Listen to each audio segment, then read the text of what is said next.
कर लें। दोस्तों, जब से एमसीडी के अंदर भाजपा है, तब से सिर्फ हम भाजपा का रोना सुन रहे हैं। छोटे बच्चों की तरह वो सिर्फ रो रहे हैं।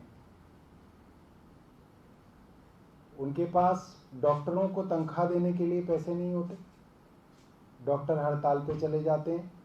अस्पताल के अंदर मरीज जो है बिना इलाज के मर जाता है। सफाई कर्मचारियों को देने के लिए पैसा नहीं होता। सफाई कर्मचारी पूरी दिल्ली को कूड़ा कूड़ा कर देते हैं, पूरी दिल्ली को कूड़े का प्रदेश बना देते हैं। सारी जनता परेशान होती है, एमसीडी को कोई फर्क नहीं पड़ता। जब एमसीडी का चुनाव भाजपा ने लड़ा तो उन्हें मालूम था कि भाजपा को मालूम था कि एमसीडी का कितना बजट है। उनको मालूम था कि जो उनके यहाँ मुलाजिम हैं, जो उनके यहाँ कर्मचारी हैं, उनको तनख्वाह देनी पड़ती है। ये कोई नई बात नहीं है। इसको जानते बूझते उन्होंने चुनाव लड़ा और एमसीडी की जिम्मेदारी ली। हम भाजपा को ये कहना चाहते हैं और दो टूक कहना चाहते हैं कि रोना बंद करो, बच्चों की तरह रोना बंद किया जाए। अगर आपको तनख्वाह देने की अक्ल है, अगर आपके अंदर इतनी जिम्मेदारी है कि आप तनख्वाह दे सकें, तो आप एमसीडी चलाओ, और अगर आप नहीं चला सकते तो आप इस्तीफा दो, एमसीडी को खाली करो। हम इतने ही फंड में, इतने ही बजट में एमसीडी चला के दिखाएंगे और अच्छी तरह से चला के दिखाएंगे।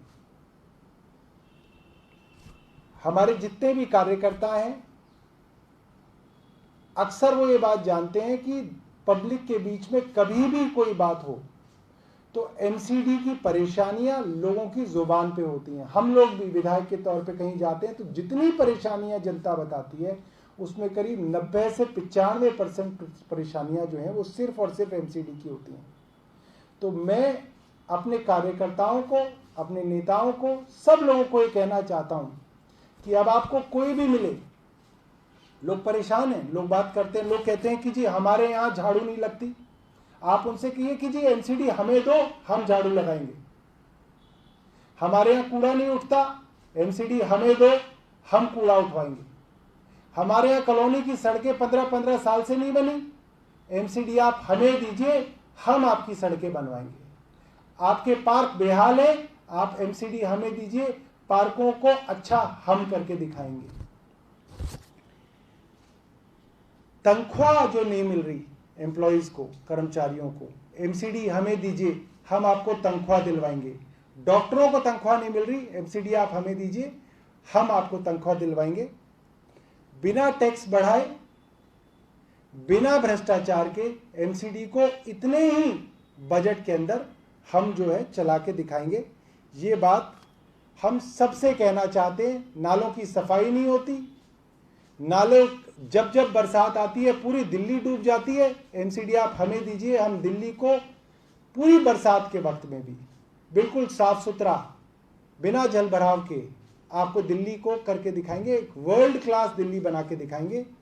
जिस तरह से शिक्षा का मॉडल पूरे देश में जाना जाता है, जिस तरह से स्वास्थ्य का मॉडल पूरे देश में जाना जाता है, ऐसे ही दिल्ली की एमसीडी का मॉडल पूरे देश में जाना जाएगा। धन्यवाद। कोई सवाल है तो बताइए जी।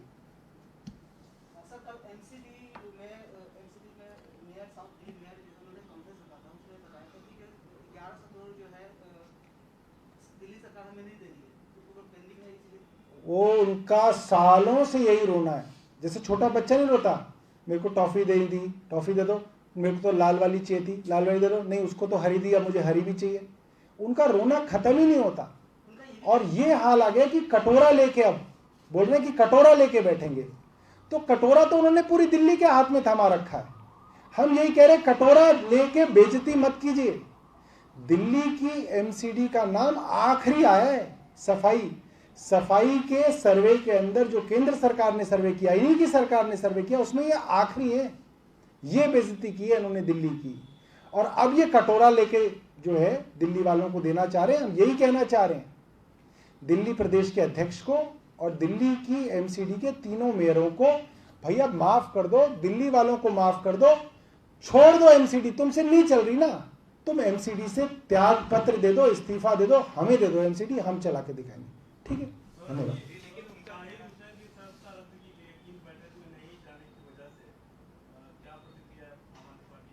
जो प्रोसीजर होगा वो करेगा, हमारी प्रक्रिया से कोई प्रोसीजर कोई ना बदलता है, जो प्रोसीजर होता है वो चलना चाहिए।